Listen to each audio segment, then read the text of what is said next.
Hello. OP classes के digital platform पर आप सभी का एक बार पुनः स्वागत है। आज हम लोगों को पढ़ना है 6 जुलाई 2020 के महत्वपूर्ण करंट अफेयर्स। तो चलिए देखते हैं हमारा पहला प्रश्न क्या है। पहला प्रश्न है हमारा, निम्नलिखित में से किस राज्य सरकार ने कौशल कनेक्ट फोरम नामक एक पोर्टल लॉन्च किया है। तो हाल ही में कौशल कनेक्ट फोरम लॉन्च किया है आपके गुजरात सरकार ने। बात की जाए गुजरात की, तो गुजरात के सीएम है इस समय विजय रूपाणी तथा राज्यपाल हैं आचार्य देवव्रत, जबकि राजधानी है आपकी गांधीनगर। चलिए आगे बढ़ते हैं, देखते हैं अपना दूसरा प्रश्न। दूसरा प्रश्न है, जियो प्लेटफॉर्म ने हाल ही में कौन सा वीडियो कॉन्फ्रेंसिंग ऐप लॉन्च किया है। तो हाल ही में जियो प्लेटफॉर्म ने जूम ऐप की तरह, एक जो जूम ऐप होता था उसकी तरह ही एक नया ऐप लॉन्च किया है जिसको जियो मीट नाम दिया गया। कौन सा?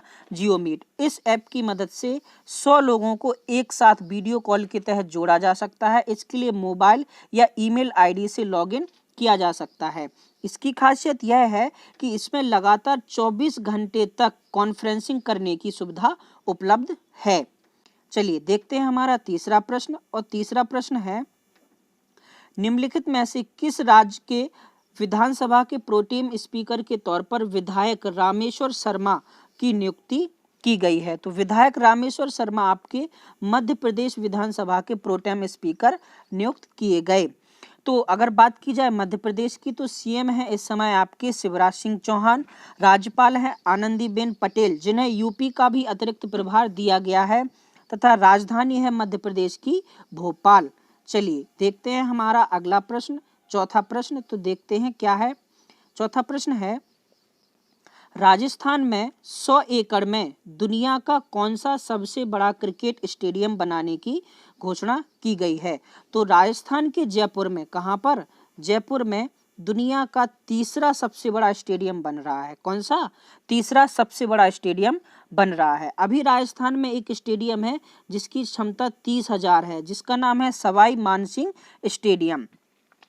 यह जो स्टेडियम बन रहा है इसकी क्षमता रहेगी आपकी 75,000 दर्शकों की क्षमता वाला यह स्टेडियम बनेगा। अगर बात की जाए पहले स्टेडियम की, तो पहला स्टेडियम है भारत के गुजरात के अहमदाबाद में स्थित मोटेरा स्टेडियम। कौन सा? मोटेरा, जिसकी क्षमता 1,10,000 है। कितनी? 1,10,000। बात की जाए दूसरे नंबर के स्टेडियम की, तो यह है ऑस्ट्रेलिया के मेलबर्न में स्थित। कहाँ पर? ऑस्ट्रेलिया के मेलबर्न में स्थित, जिसकी क्षमता है 1,02,000। कितनी? 1,02,000। चलिए बढ़ते हैं हमारे अगले प्रश्न की तरफ। और हमारा पांचवा प्रश्न है, निम्नलिखित में से किस सोशल नेटवर्किंग प्लेटफॉर्म ने टिकटॉक इंस्पायर्ड वीडियो ऐप लस्सो को बंद करने की घोषणा की है। तो ये जो लासो ऐप है ये फेसबुक ने लॉन्च किया था। कब लॉन्च किया था? 2018 में।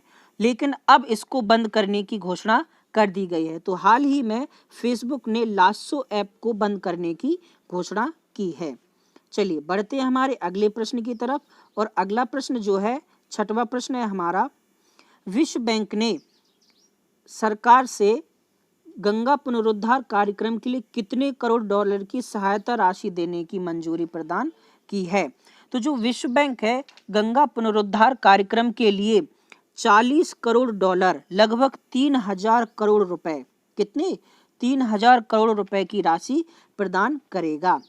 चलिए बढ़ते हैं हमारे अगले प्रश्न की तरफ। और हमारा सातवां या अगला प्रश्न है, आयुष मंत्रालय ने पतंजलि की किस दवा की बिक्री पर लगे प्रतिबंध को हटा दिया है।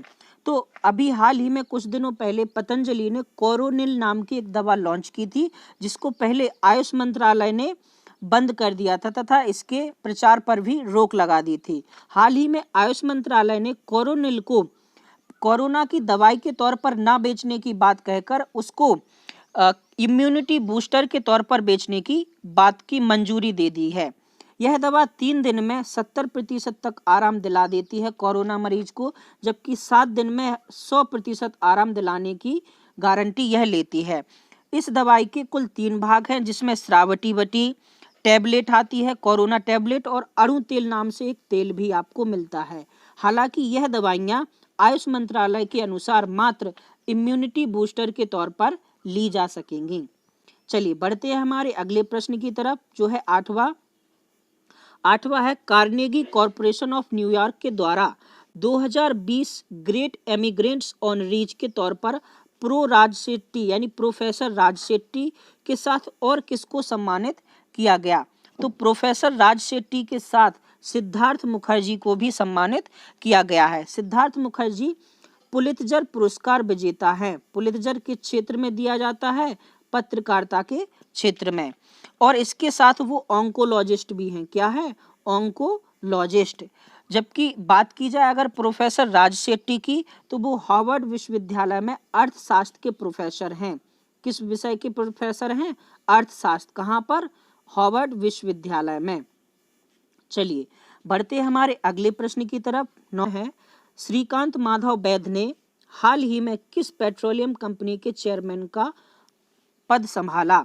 तो जो श्रीकांत माधव हैं उन्होंने हाल ही में IOCL Indian oil corporation limited के चेयरमैन का पदभार संभाला।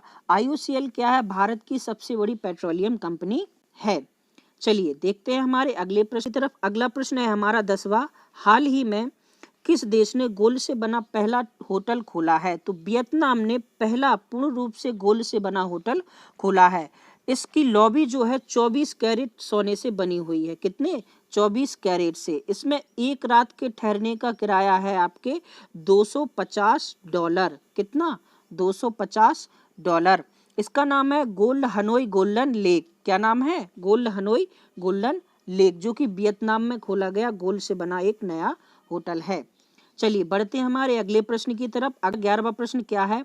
11वां प्रश्न है हाल ही में चीन ने किस नाम का स्वाइन फ्लू का घातक वायरस फैला है? तो हाल ही में चीन में G4, कौन सा?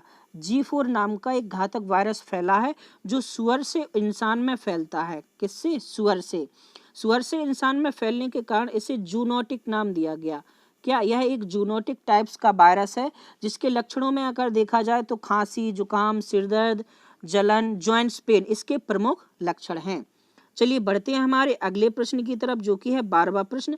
हाल ही में भारत और भूटान के बीच किस प्रकार की परियोजना का एक समझौता हुआ है? तो भारत और भूटान के बीच पनबिजली परियोजना का शुभारंभ किया गया है। यह पनबिजली परियोजना खोलोंगजू हाइड्रो एनर्जी लिमिटेड के तहत जारी किया गया है। किसके तहत?